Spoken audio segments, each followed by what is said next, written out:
Well, hello, guys. Good to see you guys again in the figurative sense. I want to revisit this slide from yesterday because there's an aspect of this slide that I did not properly explain. So, in unprotected speech, obscenity.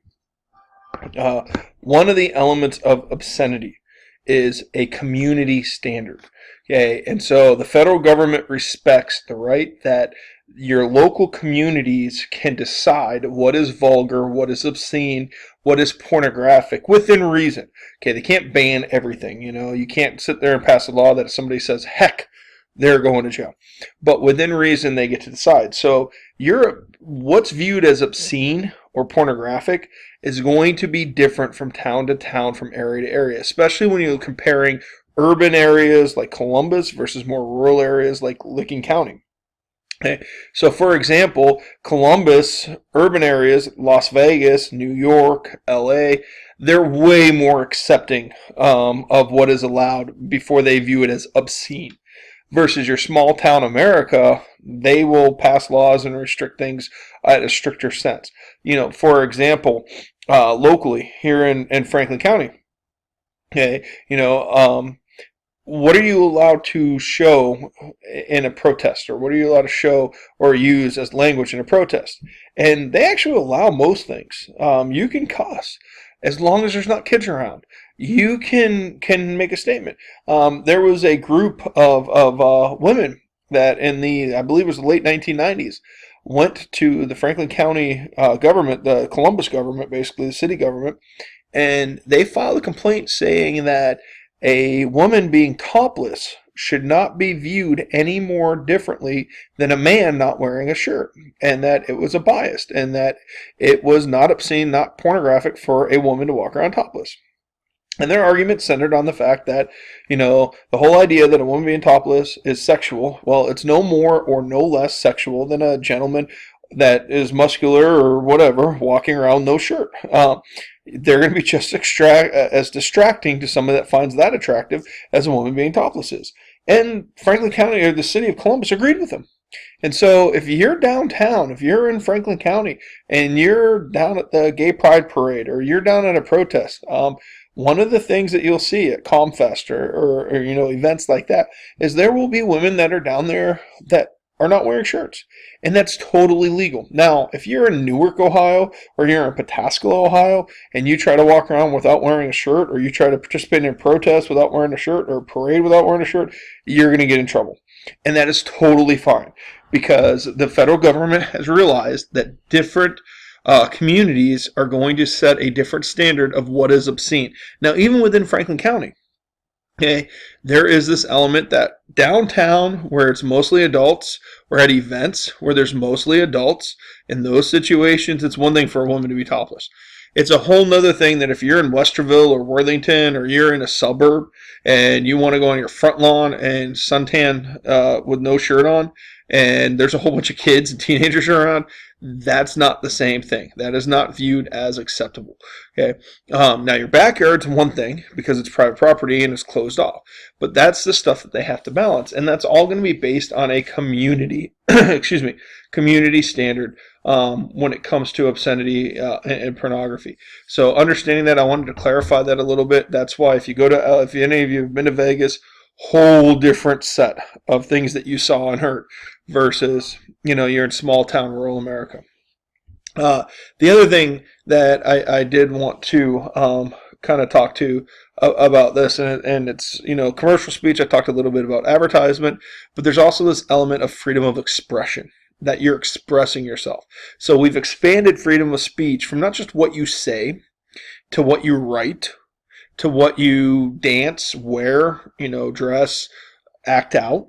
And so you have this element of freedom of speech that's been expanded to authors when they're writing books, and people want to ban the books because they feel like they're too controversial.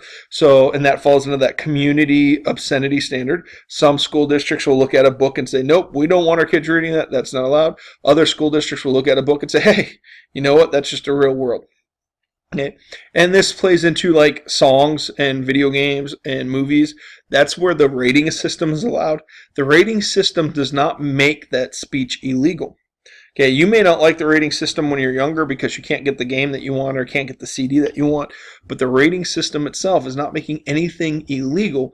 All it is doing is alerting the adults that this movie's rated R, this movie's rated PG-13. Okay, this CD is, or well, iTunes, whatever now, is R language. This is PG-13. This video game is mature. This video game is PG. Okay, and so that's not banning anything. There are countries that have banned CDs. They've banned music. They've banned video games, and they have done that. Like Australia and Germany are very strict on violent video games. You have to change them. Okay, there was a game that came out years ago. I think it was one of the Call of Duties, if I remember right. And the second level of the game, you were in Russia and you had to infiltrate a terrorist group, and you were undercover. And while you were doing that, you had to walk around and basically commit a terrorist act at an airport. You had to walk around and kill all these people as part of this level. And so other countries completely banned the game. Some countries made them remove that level for the game. Here in the United States, we put a warning that that was on there, and then when you turn the game on, you got the choice of playing the level or not, to make people aware of it. Okay, and so you do have that element of speech that when it comes to art, when it comes to games, expression, movies, TV shows, stuff like that, that does play in. Excuse me, to this freedom of speech of what's protected and what's not. So we may label, but that is not regulating or banning. Now, we may pass laws affecting kids, but as for adults, that's a different ballgame. So if a movie is rated R, your parents can still get you in to see that movie. Okay, I went and saw Deadpool a couple weeks ago, and there was a parent down there with a kid that was probably 4 years old and a kid that was 7 years old. I was furious. If you've seen Deadpool, that movie is not meant for kids in any way, shape, or form. It is every ounce of R. Probably you could argue that it should be rated NC-17. But those parents have a right to choose to make that decision. But the theater, because of the rating system, will not sell it to a kid because the parents oversee that kid's responsibility. They're not making stuff illegal. They're not punishing people in that sense, the traditional sense. They're not banning or limiting their freedom of speech. They're just putting regulations on in order to explain or set up so that parents can be aware to make those decisions. Okay, so, and this is stuff you can ask about when you do your fishbowl in a couple days, or tomorrow actually at this point. This is stuff that you can think about, but I want you to be aware of that when it comes to freedom of speech and freedom of expression. Okay, so the press, we don't want to censor our press. We want our press to be able to report and put out information. So part of that is what's the broadcast and the cable communications, or the FCC, the Federal Communications Commissions. I've talked about this a little bit. ABC, NBC, CBS, they're regulated. They can only show certain things. We talked about previous laws where it affected the politics that they get in. Well, now we're talking about the content. Are they allowed to show a clip from a movie that's rated R? Or do they have to show the edited version? Are they allowed to play lyrics from a song? Are they allowed to do an interview with a person cusses?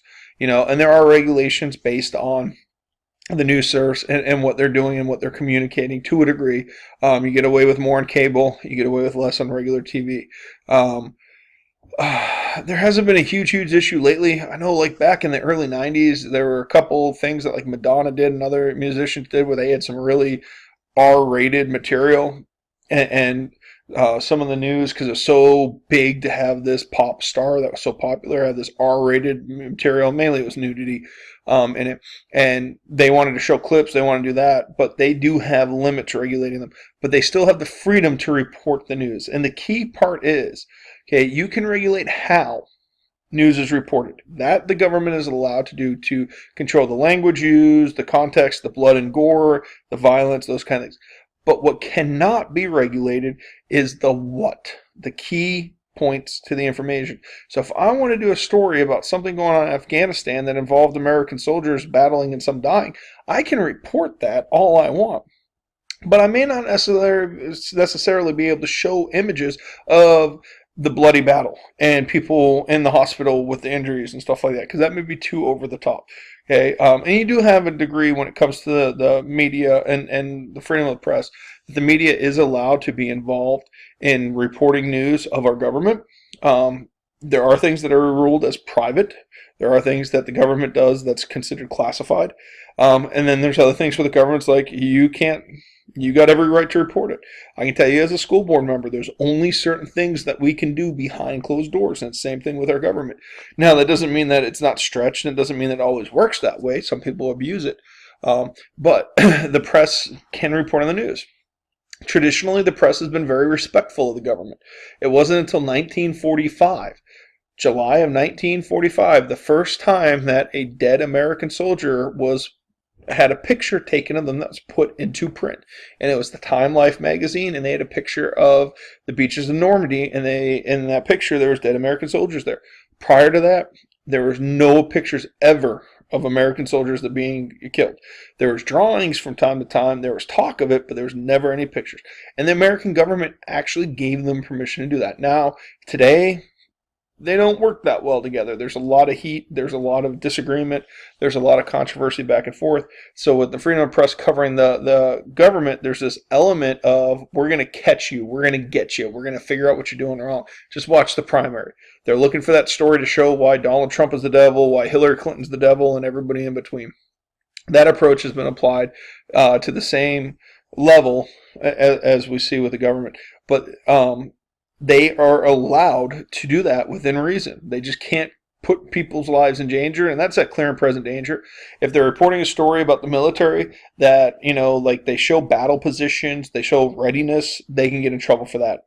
And we've had situations happen like that. In 2004-ish, Geraldo Rivera, he went ahead and he was doing a story in Iraq, and he drew up the battle plans live. It was being aired through satellites, but it was live, and the battle was going to happen in 12 hours. All the Iraqi army had to do was watch this news feed, and they would have known exactly what the American military was going to do. That's a big no-no. He got kicked out of the Iraq. He was not allowed to be involved in covering the news. He threw a big fit. He pouted. He got angry, everything like that. But he has not done a news story since. He's been banned from covering anything with the military because the fact that he put people's lives in danger. Now, the battle went off successfully because the Iraqi army didn't have satellite TV, but it could have done that. And then you have this other element of the internet. Okay, the internet's a wild, wild west. There's no other way to put it. We can't regulate it. We can't stop it. Once something's on there, it's on there.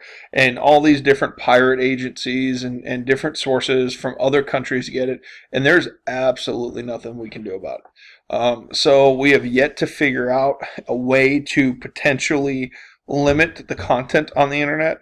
If you've gone to a site, and sometimes they'll have like American sites that they're based in America, they will have warnings. Like, you must be 18 to enter this site. You must, there's violence, there's nudity, there's whatever on this site. But again, it's a warning. It's nothing more, nothing less. But it's been very, very difficult to regulate the internet. There's some people that want to pass laws. They want to try to regulate it, but they've not been able to get anywhere with it. So we see that out there. I mean, let's be honest. You guys know this probably better than I do because I don't really fish for it. But there's some horrible, horrible things on the internet. And there's really very few things that can be done. They're getting better. They're starting to track things down. And they're starting to track sources. But you have to use the internet in a bad way at a high degree for them to catch you. One little thing, generally, they're not going to get you for that. So we do see that. And so when it comes to the press on the internet, they can say whatever they want. And the newest trend that we're seeing with politics is you'll see people that will buy a website. They will make it look like a newspaper, and they'll put up complete crap. They'll lie. And it's nothing more than just complete BS they put up. But other people click on it, other people see it, and like, oh yeah, I'm going to believe this. Hillary Clinton, it was actually the son or the daughter of Satan. And there's this evidence that the day that she was born, Satan rose up and gave her his crown. And there's a picture, and it's some hand drawn. I mean, that stuff happens, and there's nothing we can really do about it because it's hard to figure out the origin. It's hard to tie in, and it's really hard to stop it before it happens because until it's out there, we're kind of limited. So they are trying to figure out how to properly do that with the internet. And what is press? Is a blog the media? You know, if you're not an actual journalist, if you're not actually researching what makes something credible and can that be held against you? And we just, right now, it's a gray area. It's hard to say what that means and what that doesn't mean. So we do struggle with that, especially with the internet. All right, so I'm going to stop here for a second, and then you'll have one more of these videos to start up.